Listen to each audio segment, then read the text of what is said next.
नमस्कार, स्वागत है आपका ईटी नाउ स्वदेश पर। मैं हूं आपके साथ पूजा त्रिपाठी और आप देख रहे हैं गुड मॉर्निंग स्वदेश। और आगे हम बात करेंगे ग्लोबल मार्केट से संकेत किस तरह से मिल रहे हैं और उसके अलावा बाजार पर सुबह सुबह पहली रणनीति भी आपके साथ शेयर करेंगे और साथ ही खबरों वाले शेयर्स की पूरी डिटेल, अर्निंग्स और इसके अलावा कमोडिटी मार्केट का पूरा एक्शन भी अगले आधे घंटे आपके सामने एक एक करके रखेंगे।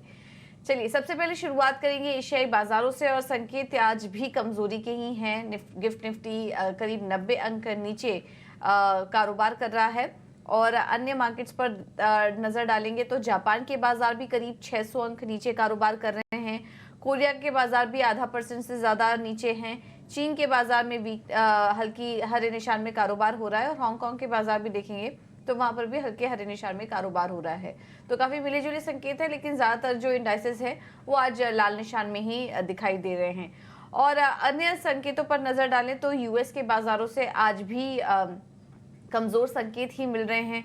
डाउ जोन्स में 1% से ज्यादा की गिरावट यानी कि 411 अंकों की गिरावट देखने को मिली और पिछले 3 दिनों में पहली बार ऐसा हुआ कि S&P 500 भी गिरावट पर बंद हुआ।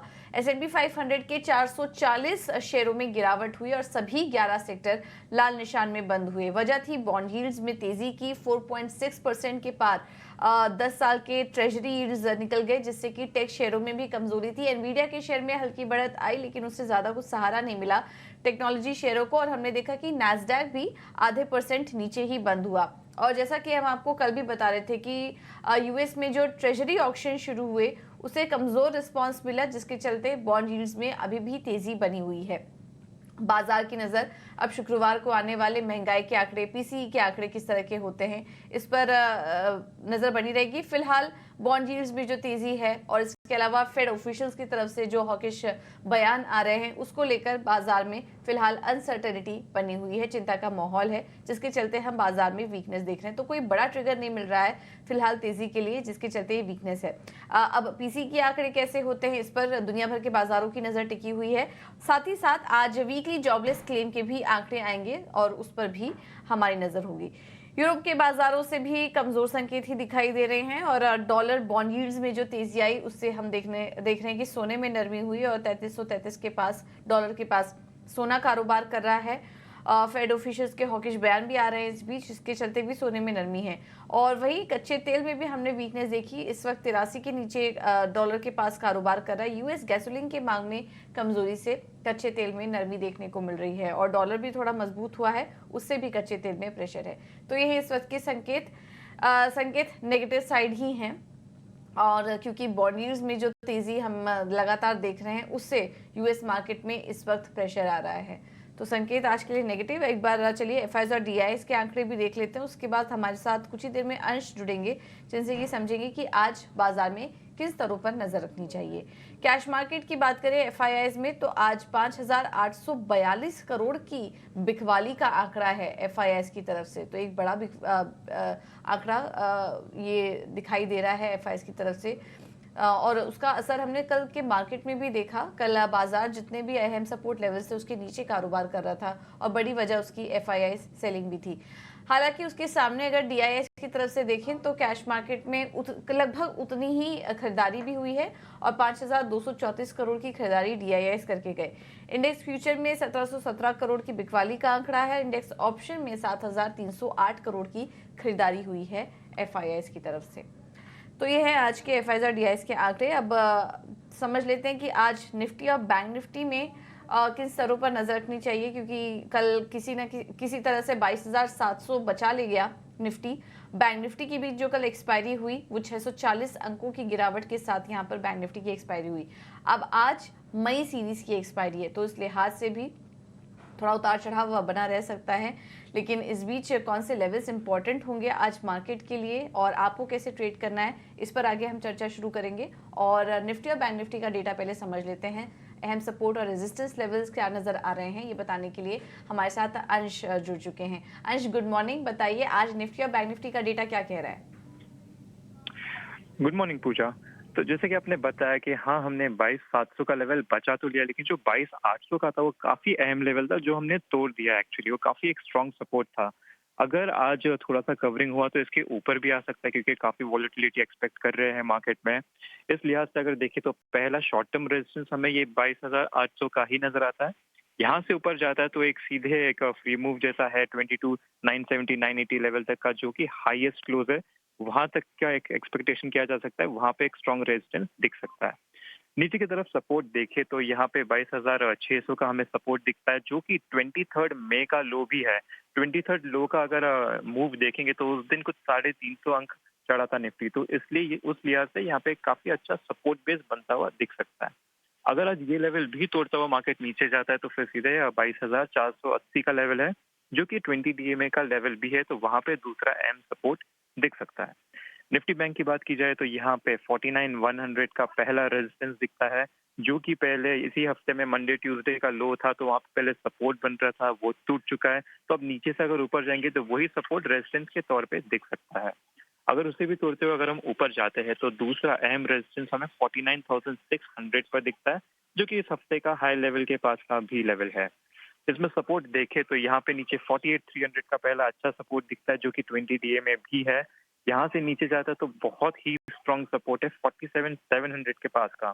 अगर इसका चार्ट देखें निफ्टी बैंक का तो 4 महीने से एक अपवर्ड स्लोपिंग चैनल बना हुआ है और काफी अच्छे बार बहुत बार यहाँ से बाउंसेस लेता हुआ ऊपर जा रहा है। तो ये वो लेवल है जहाँ पे एक बाउंस एक्सपेक्ट किया जा सकता है अगर इतने नीचे तक निफ्टी बैंक आए तो। ठीक है, तो ये हैं आज के लिए निफ्टी और बैंक निफ्टी के अहम लेवल्स। अगर आज 22,600 के नीचे भी आ गया निफ्टी, तो फिर 22,480 के लिए भी एक गिरावट का जो रूट है वो खुल जाएगा और गिरावट और गहरा सकती है। और ऊपर की तरफ फिलहाल जो अहम रेजिस्टेंस निकल कर आ रहा है वो 22,800 का है, तो इस पर आप नज़र रखिए। बैंक निफ्टी के लेवल्स भी आपको बता दिए, 48,300 और उसके बाद 47,700 ये अहम सपोर्ट लेवल्स निकल कर आ रहे हैं निफ्टी के लिए, तो इस पर आप नज़र रखिए। थैंक यू अंश आपका हमारे साथ जुड़ने के लिए और ये अहम डेटा समझाने के लिए। तो ऐसे बाजार में ट्रेड कैसे लें, और क्योंकि आज मंथली एक्सपायरी भी है तो ऐसे में क्या करना चाहिए बाजार में, ये समझ लेते हैं। हमारे साथ कुछ ही देर में मार्केट एक्सपर्ट भी जुड़ेंगे। रणनीति ले लेते हैं एक और एक्सपर्ट से। हमारे साथ नितिलेश पावस्कर जी जुड़ चुके हैं। Nitilesh ji, thank you so much ET Now Swadesh को समय देने के लिए। बताइए आज क्या व्यू बन रहा है। आज तो मंथली एक्सपायरी भी है और कल हमने भारी गिरावट देखी बाजार में, तो आज किन लेवल्स पर नजर रखनी चाहिए और एक्सपायरी कहाँ पर देख रहे हैं आप? देखिए, मार्केट में अगर हम लोग देखेंगे तो 22,800 ब्रेकडाउन होने के बाद थोड़ा सा सेलिंग देखने को मिला और आगे सेलिंग कंटिन्यू हो सकता है। थोड़ा सा एक्सपायरी मुझे लग रहा है 22,700 के नीचे ही होना चाहिए। हम लोग बैंक लेवल भी देख सकते हैं, लेकिन यहाँ पे क्वांटिटी आपको कम रखनी चाहिए। आगे इवेंट है, वोलेटाइल मार्केट हो सकता है। मेरे हिसाब से जब तक बाजार 22,700 के नीचे ट्रेड कर रहा है तब तक आप अपने शॉर्ट्स को कंटिन्यू कर सकते हैं, लेकिन 22,725 22,750 ये लेवल के ऊपर मेंटेन रहता है तो आपको अपने शॉर्ट्स को कट कर लेना चाहिए। लेकिन ओवरऑल जो व्यू है वो थोड़ा सा डाउन साइड के लिए मार्केट मुझे लग रहा है। बैंक निफ्टी में थोड़ा सा देखना पड़ेगा। 48,200 48,150 ये लेवल है जहाँ से एक बाइंग देखने को मिल सकते हैं 48,000 के स्टॉप लॉस के साथ। वहाँ पे आप लॉन्ग करके चल सकते हैं। छोटा स्टॉप लॉस रखना चाहिए तकरीबन 100 पॉइंट का। लेकिन बैंक निफ्टी में अगर 22,600 के नीचे हम लोग ट्रेड करना चालू कर देते हैं तो थोड़ा सा पैनिक और बढ़ सकता है और बड़े टारगेट्स भी हमें देखने को मिल सकते हैं। ठीक है, तो बाजार खुलने दीजिए, पहले देखने दीजिए किस साइड के लेवल्स दिख रहे हैं और उसके बाद थोड़ा इंतज़ार करके फिर कोई ट्रेड लीजिए, क्योंकि आज एक्सपायरी भी है। उस लिहाज से वॉलेटिलिटी काफ़ी ज़्यादा रहेगी, इस पर आप नज़र रखिए और थोड़ा कॉशियस ट्रेड करिए, पोजीशन हल्की लेके जाइए यहाँ पर। नितिलेश जी, इसके अलावा अपनी ट्रेडिंग आइडियाज़ भी बताइए। तो मैं इस टॉपिक पे ज़्यादा पसंद करूँगा। पहला होगा एक्साइड इंडस्ट्री। इस साइड में हम लोग देखेंगे तो आप अभी चार्ट के ऊपर थोड़ा सा लग रहा है कि अभी ट्रेंड लाइन का सपोर्ट बिल्ड डाउन करने की कोशिश कर रहे हैं, तो 505 के नीचे यहाँ पे बिकवाली करना चाहिए। 512 एक्सपेक्ट स्टॉप लॉस मेंटेन करेंगे। पहला टारगेट 490 और दूसरा 480 का। नेक्स्ट ट्रेड जो मिला होगा टाटा मोटर भी मैंने इसको रिकमेंड किया था। 945 के नीचे हम लोग इसमें बिकवाली करेंगे। 960 का स्टॉप लॉस होगा। पहला जो टारगेट होगा 900 रुपए का टारगेट होगा।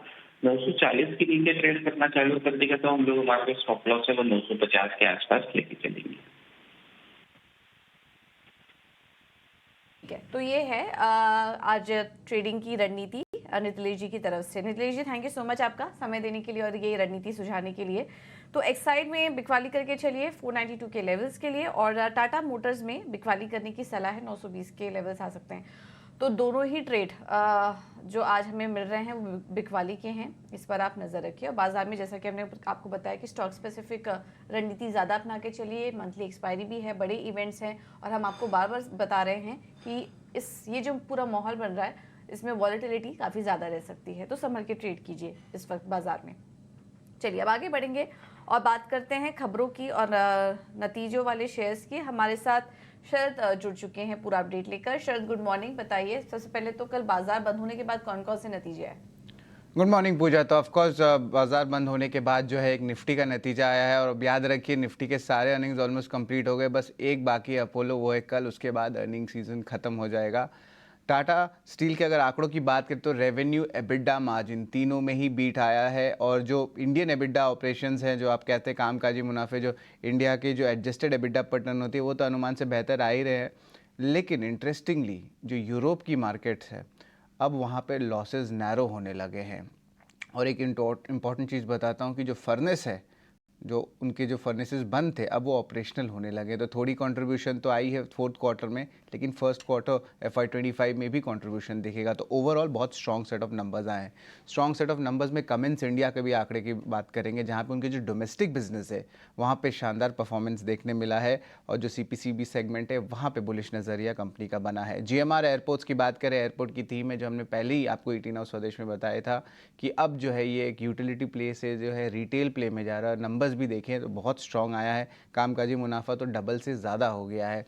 तो GMR एयरपोर्ट्स के भी नंबर्स बहुत स्ट्रॉन्ग आए हैं। बाटा, यहाँ पे थोड़ी प्रेशर थी, मतलब पिछले 6 से 8 महीने का भी एक बड़े लंबे अवधि से, लेकिन अब जो है नंबर्स अबव एस्टिमेट्स आए हैं, और जो उनके स्टोर एक्सपेंशन है और प्रीमियम ऑफरिंग्स है उस पे बाजार की नज़र रहने वाली है। श्रीराम प्रॉपर्टीज़ की बात करें तो शानदार नंबर्स देखने मिले हैं। अब रेवेन्यू की बात करें तो 160% का ईयर ऑन ईयर बेसिस पे बढ़ोतरी देखने मिला, लेकिन याद रखिए एक अकाउंटिंग एडजस्टमेंट होता है, तो उसके कारण भी क्या होता है, लंपिनेस जो रेवेन्यू की बात होती है, तो कंपनीज जो है रियल एस्टेट कंपनीज करते हैं, तो उसके कारण जो आपको ये रेवेन्यू बहुत बड़ा देखने मिल रहा है। आधार हाउसिंग फाइनेंस हमारा 5वां स्टॉक रहेगा। रिसेंटली लिस्टेड कंपनी है, लिस्टिंग भी डिसेंट हुई थी और नंबर्स भी बहुत स्ट्रॉन्ग आए हैं। नेट इंटरेस्ट इनकम 27% और नेट प्रॉफिट 40% के ऊपर आया है।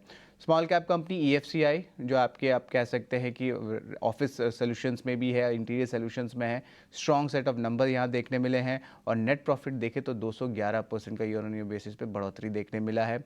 और ओवरऑल जो है हायर अदर इनकम के कारण भी जो है नंबर्स में इंप्रूवमेंट आई, और कंपनी की जो कमेंट्री आई है ग्लोबल डिलीवरी सेंटर पे वो बुलिश नज़रिया दिखा रहा है। नोसिल की बात करें तो वीक सेट ऑफ नंबर्स आए हैं। यहाँ पे एबिडा मार्जिन में 180 बेसिस पॉइंट्स का गिरावट देखने मिला है, और ये सीक्वेंशियली नंबर्स हमने कंपेयर किए हैं। वही IGSEC हेवी इंजीनियरिंग की बात करें तो ऑफकोर्स कैपिटल गुड्स का तो थीम है ही, स्टॉक में रनअप भी आया, लेकिन यहाँ पे नंबर्स जो हैं आप कह सकते हैं कमज़ोर देखने मिले हैं अनुमान से, तो ऑफकोर्स थोड़ी सेलिंग प्रेशर स्टॉक में देखने मिल सकती है। SGVN भी फोकस में रहेगा। वीक सेट ऑफ नंबर्स आए हैं अक्रॉस सेगमेंट्स, और एबिडा मार्जिन में भी जो है आप कह सकते हैं भारी गिरावट देखने मिला है, 10% से ज़्यादा का आया है। तो ऑफकोर्स रेवेन्यू भी जो है नेगेटिव में ही ट्रेंड कर रहा है। अगर बात करें सोलारा एक्टिव फार्मा की, तो स्टॉक में ऑफकोर्स लास्ट 2 से 3 हफ्ते में हम देख रहे थे थोड़ी सेलिंग प्रेशर भी आ रही थी बीच बीच में, और अब यहाँ देखने मिल रहा है कि नंबर्स जो हैं कमज़ोर देखने मिल रहे हैं। रेवेन्यू 21% गिरा है। वही अगर एबिडा की बात करें तो यहाँ पे 80% का जो है गिरावट देखने मिला है। तो largely mix set of numbers आ रहे हैं। कल आखिरी दिन है अर्निंग्स का, उसके बाद जो है हम आपको जो है पूरा लेखा जोखा निफ्टी अर्निंग्स को लेके, ब्रॉडर इंडस्ट्रीज को लेकर आपको ET नाउ स्वदेश में लेके आएंगे। ठीक है, तो ये कुछ बड़े नतीजे हैं। टाटा स्टील इसमें इंपॉर्टेंट नंबर है, इस पर नज़र रखिए। और इसके अलावा ज़्यादातर नतीजे हम देख रहे हैं कि स्ट्रॉन्ग ही आए हैं। SGVN, सोलारा एक्टिव फार्मा को अगर छोड़ दे तो ज़्यादातर नंबर्स आज अच्छे ही हैं, मजबूत नज़र आ रहे हैं, तो इन पर आप नज़र रखिए। शरद, इसके अलावा खबरों वाले शेयर्स भी बताइए। जी बिल्कुल, खबरों वाले शेयर्स में जो है ऑफकोर्स RBI जिस तरह कंजा कश रहा है आपके बहुत सारे BFSI सेगमेंट में, यहाँ पे भी देखेंगे तो ईडलवाइज फाइनेंशियल सर्विसेज पे RBI ने रिस्ट्रिक्शन लगा दी उनके 2 आर्म्स पे। ECL फाइनेंस एक है और दूसरा है एसेट रिकंस्ट्रक्शन का ARC आर्म। ECL फाइनेंस में स्ट्रक्चर ट्रांजैक्शन पे रोक लगी और ईडलवाइज ARC में नए एसेट एक्विजिशन और नए जो सिक्योरिटी रिसीट्स होती है एक्विजिशन के स्ट्रक्चरिंग पे, उस पे पाबंदी लगा दी है, मटेरियलिटी कंसर्न्स उन्होंने रेज किया है। तो ऑफकोर्स सेंटिमेंटली नेगेटिव इम्पैक्ट देखने मिल सकता है स्टॉक में। सीएससी की बात करें तो उन्होंने एक छोटी सी फायर इंसिडेंट जो है रिकॉर्ड की है अपने हल्दिया के प्लांट में, जो 600 मेगावाट का है बंगाल में, लेकिन एनालिस्ट का मानना है कि इम्पैक्ट छोटा होगा और इंश्योरेंस से जो है ये कवर हो जाएगा। इंडिया मार्ट इंटरमेश का भी इंटरेस्टिंग एक्विजिशन आया है, 10% स्टेक एक्वायर करेंगे एडीफाई में 90 करोड़ के लिए। अब ये कंपनी केवाईसी डिजिटल ऑनबोर्डिंग के लिए है। सिंपल भाषा में बोलूँ तो एक SaaS कंपनी है, ये software as a product company पे एक्विजिशन हुई है। डील बहुत सस्ते में हुई है, price to sales ratio 7.6 times का है और जो एवरेज SaaS रेशियो होता है वो 15 to 20 टाइम्स का होता है। और ऑफकोर्स कंपनी का भी अगर प्राइस टू सेल्स मल्टीपल ले तो यहाँ पे इंडिया मार्ट का EV to sales ratio 11.4 times में और डील जो है 7.6 टाइम पे। तो सस्ते में जो है कंपनी में स्टेक लिया गया है। 3 अहम ब्लॉक डील्स भी हो रहे हैं, इसे ज़रूर नोट करिएगा। RR केबल में TPG एशिया पूरा 5% स्टेक का बिकवाली कर सकता है। 1000 करोड़ का जो है ये डील रहेगा, जिसपे डिस्काउंट 4 से 5%। के फिनटेक का जो जनरल अटलांटिक सिंगापुर एक बड़ी आप कह सकते हैं PE फर्म है, वो भी 7% स्टेक की बिकवाली करेंगे, जिसका वैल्यू 830 करोड़ के लगभग है, वो भी 4% डिस्काउंट पे रहेगा। और IRB इंफ्रा आखिर में, जहाँ पे प्रमोटर्स 2 एंटिटीज़ मिलकर 4% स्टेक की बिकवाली करेंगे, जिसका कुल वैल्यू आता है लगभग 1512 करोड़ रुपए का, लेकिन यहाँ पे डिस्काउंट ज़्यादा है, 13% डिस्काउंट का। वही रामको सिस्टम के बारे में बात कर लेते हैं। यहाँ पे उन्होंने मलेशिया की कंपनी रामसल ग्रुप के साथ एंटरप्राइज सॉल्यूशंस का करार किया है। कंपनी तो मलेशिया की है, लेकिन जो साउथ ईस्ट एशिया के पूरे जो बिजनेसेस हैं अलग अलग कंट्रीज के, उसमें भी ये भागीदारी करेंगे। तो इसमें जो है ऑफकोर्स एक पॉजिटिव इम्पैक्ट स्टॉक में देखने मिल सकता है। वही कैपसेट इंफ्रा की बात करें तो 100 करोड़ रेस करेंगे NCDs इशू जरिए। और आखिर में जो स्टॉक रहेगा वो रहेगा जुपिटर वैगन। उनकी आर्म को एक इम्पॉर्टेंट अप्रूवल आया है automotive research association of India से। अभी अप्रूवल कहता है कि अब कंपनी कमर्शियल प्रोडक्शन स्टार्ट कर सकती है battery operated light commercial vehicles को लेके।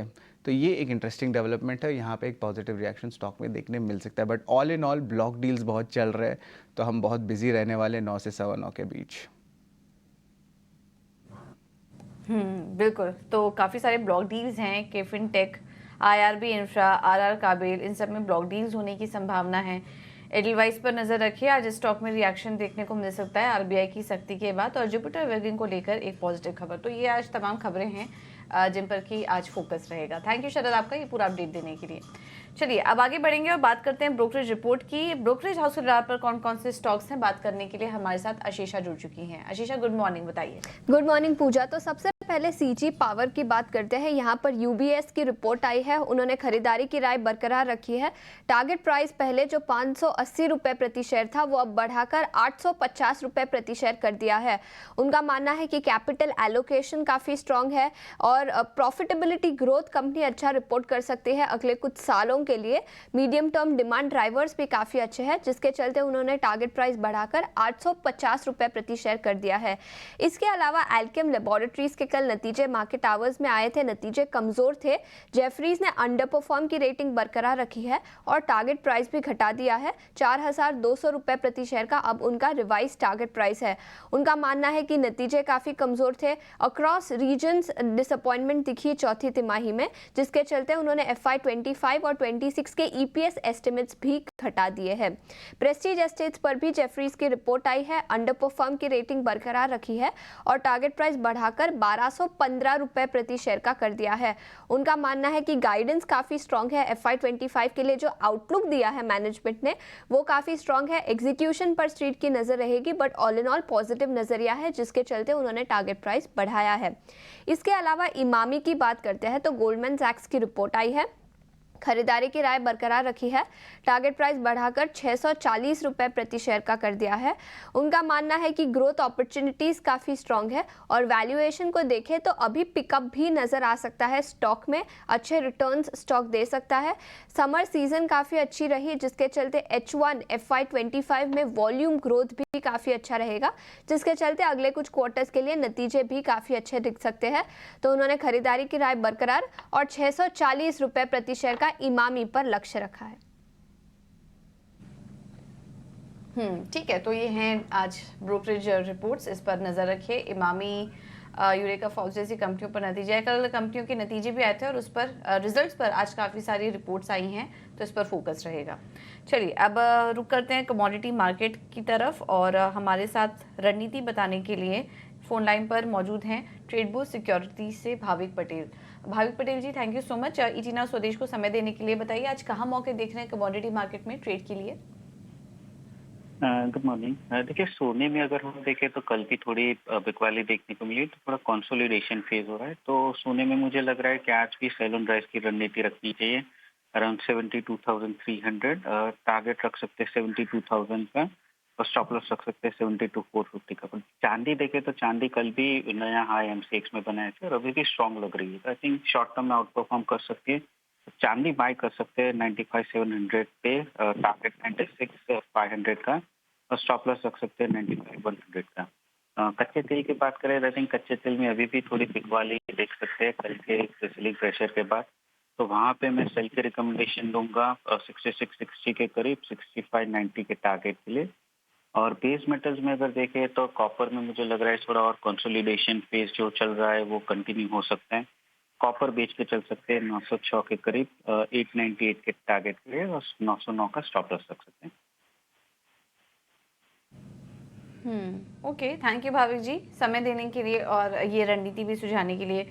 तो सिल्वर को छोड़ दे तो बाकी सभी सेगमेंट में बिकवाली करने की ही सलाह आ रही है। सिल्वर में खरीदारी करके चलिए 96,500 के लक्ष्य के लिए।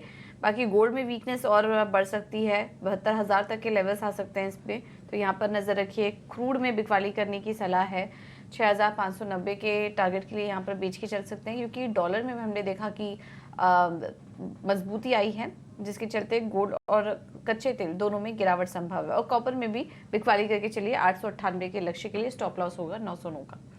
तो ये हैं आज के ट्रेडिंग आइडियाज कमोडिटी मार्केट से। चलिए फिलहाल इस शो में इतना ही। एक